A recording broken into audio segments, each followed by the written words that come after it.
Hi friends, welcome back to Coaster Media. ഞാൻ ഹർഷദ് താനൂർ. വയനാട്ടിലെ ഉരുൾപൊട്ടൽ ഇതിനോടകം തന്നെ 410 പരം ആളുകളുടെ ജീവിതം എടുത്ത് എന്നുള്ളതാണ് നമ്മൾ ഇതുവരെ അറിഞ്ഞത്. ഇനിയും ഒരുപാട് പേരെ കണ്ടെത്താനുണ്ട്. ഇന്നലെ വയനാട്ടിലെ ഒരു ഒരു ശവസംസ്കരണം അല്ലെങ്കിൽ ഒരു നമ്മുടെ അവിടെ മരണപ്പെട്ടവരുടെ മയ്യത്ത് ഖബറ് കുഴിക്കലൊക്കെ വീഡിയോ ഇന്നലെ കണ്ടിരുന്നു. മയ്യത്ത് എന്ന് പറയാൻ മാത്രം ഒരു ഫുള്ളായിട്ടുള്ള ഒരു മൃതദേഹമല്ല അവിടുന്ന് ഇപ്പോ കിട്ടിക്കൊണ്ടിരിക്കുന്നത്. മനുഷ്യരുടെ ശരീരത്തിന്റെ ഭാഗങ്ങൾ മാത്രമാണ് ഇന്നലെ അവിടെ മറവ് ചെയ്തത്. വല്ലാത്ത മനസ്സിനെ വല്ലാതെ സങ്കടപ്പെടുത്തുന്ന ഒരു കാഴ്ച. ഉറ്റവര് കൂടപ്പിറപ്പിനൊക്കെ നഷ്ടപ്പെട്ടവര് അന്വേഷിക്കുകയാണ്, എവിടെ എന്റെ വാപ്പ, എവിടെ എന്റെ ഉമ്മ, എവിടെ എന്റെ അനുജത്തി അനുജന്മാർ, എവിടെ എന്റെ ഭാര്യ, എവിടെ എന്റെ ഭർത്താവ് എന്നൊക്കെ. എന്നാൽ മറുപുറത്തോ അവിടെ നിന്ന് കിട്ടുന്നത് ഒരു കയ്യിന്റെ ഭാഗം മാത്രം, വേറെ ഒരു കാലിന്റെ ഭാഗം മാത്രം. മറ്റുള്ള സ്ഥലത്തു നിന്നാണെങ്കിൽ വെറും തല മാത്രം. ചാലിയാർ പോയെന്നൊക്കെ മനുഷ്യന്റെ തല മാത്രം കിട്ടിയിട്ടുണ്ട്. വല്ലാത്തൊരു ഒരു ഏറെ വേദനിപ്പിക്കുന്ന ഒരു സംഭവങ്ങളാണ് ഇപ്പോ നടന്നുകൊണ്ടിരിക്കുന്നത് വയനാട്ടിൽ.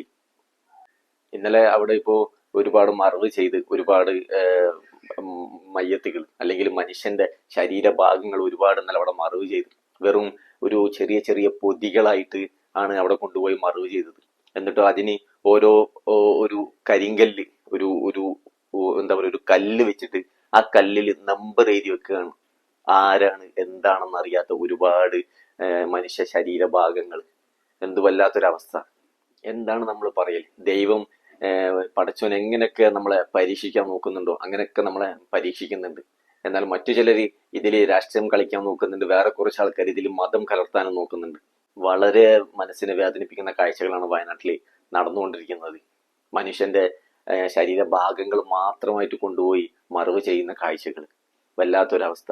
ഇനിയും ചാലിയാർ പുഴയിൽ നിന്ന് ഇന്നലെയും കിട്ടിയിട്ടുണ്ട് ബോഡികൾ, അതും അഴുകിയ നിലയിൽ. മനുഷ്യന്റെ തൊലി പോലും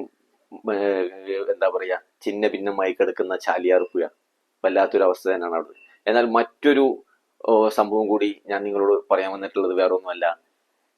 ദുരിതാശ്വാസ ക്യാമ്പിൽ കഴിയുന്ന ഒരാൾക്ക് ഇന്നലെ ഒരു കോള് വരാണ്. എന്നിട്ട് മറുഭാഗത്തു നിന്ന് ഈ കോള് ചെയ്ത ആള് ചോദിക്കുകയാണ്, സാർ നിങ്ങൾ ജീവിച്ചിരിപ്പുണ്ടോ എന്ന്.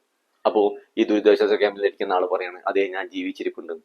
അപ്പോ ആ കോള് ചെയ്ത വ്യക്തി ചോദിക്കുന്ന ചോദ്യമാണ് പറയുന്നതാണ്, സാർ നിങ്ങളുടെ EMI അടവ് തെറ്റിയിരിക്കുകയാണ്, അത് എത്രയും പെട്ടെന്ന് അടച്ചു തീർക്കണമെന്ന്. ആലോചിച്ച് നോക്കണം. ഈ കോള് ചെയ്ത ഈ EMI കമ്പനി, മുത്തൂറ്റ്, അതുപോലെ തന്നെ ബജാജ്, ഇവരൊക്കെയാണ് അതിന്റെ ആൾക്കാർ. ജീവിച്ചിരിക്കുന്ന ഈ ദുരിതാശ്വാസ ക്യാമ്പിൽ ഇരിക്കുന്നവർക്ക് വിളിച്ചങ്ങാണ്ട് ചോദിക്കുകയാണ്, നിങ്ങൾ ജീവിച്ചിരിപ്പുണ്ടോ, ഉണ്ടെങ്കിൽ എത്രയും പെട്ടെന്ന് EMI തിരിച്ചടയ്ക്കണം. എങ്ങനെ തോന്നുന്നു ഈ മുത്തൂറ്റും അതുപോലെ ഈ ബജാജ് ഫിനാൻഷ്യൽ കോർപ്പറേഷൻ കമ്പനികൾക്കൊക്കെ ഈ ഒരു അവസ്ഥയിലും ഇങ്ങനെ പെരുമാറാൻ?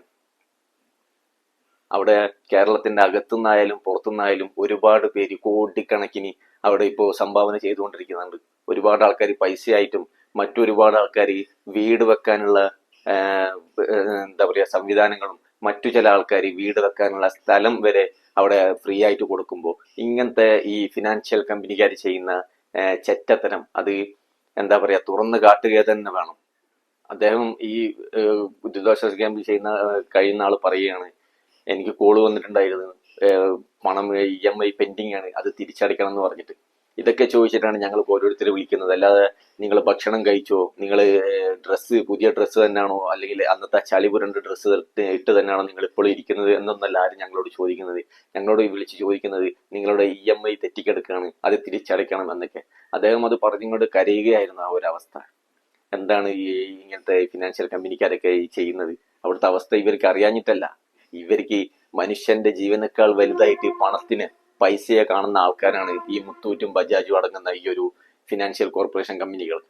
എങ്ങനെ തോന്നുന്നു നിങ്ങൾക്ക് ഈ ഒരു അവസ്ഥയിൽ നിൽക്കുന്ന മനുഷ്യരോടും ഇങ്ങനെയൊക്കെ ചെയ്യാൻ, ഇങ്ങനെയൊക്കെ ചോദിക്കാൻ എങ്ങനെ മനസ്സ് വരുന്നു ഇവർക്ക്?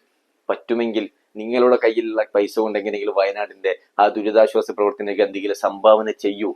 അതാണ് ഇപ്പൊ കേരള ജനതയ്ക്ക് പറയാനുള്ളത്. നിങ്ങൾ കഴുകന്മാരെക്കാളും കഷ്ടമാവരുത് ഈ EMI കമ്പനികൾ. വല്ലാത്തൊരു ലജ്ജാകരമാണ്. കഴിയുമെങ്കിൽ നിങ്ങൾ ഈ മുത്തൂറ്റായാലും ബജാജ് ആയാലും മറ്റുള്ള ഏത് ഫിനാൻഷ്യൽ കോർപ്പറേഷൻ ആയാലും ഈ ഒരു അവസ്ഥയിൽ ഇങ്ങനെ വയനാടിനോട് അവിടെ ദുരിതം അനുഭവിക്കുന്ന ആൾക്കാരോട് ഒരിക്കലും ചെയ്യാൻ പാടില്ലാത്ത കാര്യങ്ങളാണ് നിങ്ങളിപ്പോൾ ചെയ്തത്. ഇന്നലെ ആ ഒരു വ്യക്തിയോട് നിങ്ങൾ ഫോൺ വിളിച്ച് ചോദിച്ചത് അതൊക്കെ വളരെ മോശത്തരാണ്. അവിടുത്തെ ജനങ്ങൾ ഇപ്പൊ അതിന് പ്രതികരിക്കുന്നത് ഇപ്പൊ തൽക്കാലം ഒരു EMI-യും മറ്റു ഒരു കാര്യങ്ങളും ഞങ്ങൾക്ക് തിരിച്ചടയ്ക്കാൻ സൗകര്യമില്ല, ആദ്യം ഞങ്ങൾ ഈ ദുരിതാശ്വാസ ക്യാമ്പിൽ നിന്നും സ്വന്തമായിട്ടുള്ള വീട് വെച്ച് ആ വീട്ടിലേക്ക് ഞങ്ങൾ താമസം മാറിയിട്ട് പിന്നെ നോക്കാം എന്നാണ്. എന്തായാലും അത് തന്നെയാണ് അതിന്റെ ശരി. ഇപ്പം തൽക്കാലം നിങ്ങൾ EMI-യും മറ്റു അടവുകളൊന്നും പറഞ്ഞ് ഈ ദുരിതാശ്വാസ ക്യാമ്പിൽ നിൽക്കുന്നവർക്ക് നിങ്ങൾ വിളിക്കേണ്ട ആവശ്യമില്ല. അവരെ ഇന്ന് കിട്ടൂല. കാരണം അവരുടെ കയ്യിൽ ഒന്നുമില്ല. അവരുടെ ഉള്ളതെല്ലാം പോയി. അവരുടെ വീടും ഉറ്റവരും ഉടയവരും എല്ലാം ഈ ഒരു ഈ ഒരു ദുരന്തത്തിൽ പെട്ടുപോയിട്ടുണ്ട്. അപ്പൊ അവരുടെ അടുത്ത് ഇനി അതൊന്നും നിങ്ങൾ പ്രതീക്ഷിക്കേണ്ട എന്നല്ല, ഇപ്പൊ ഈ അടുത്ത കാലത്തൊന്നും നിങ്ങൾ പ്രതീക്ഷിക്കേണ്ട. അതൊരു ശരിയായ കാര്യം തന്നെയാണ്. നിങ്ങൾ വിളിച്ചു ചോദിച്ചത് ഒരു ശരിയായ കാര്യമല്ല. എന്തായാലും മറ്റു വിശേഷങ്ങളുമായി നമുക്കിനി അടുത്ത വീഡിയോയിൽ കാണാം. ബൈ.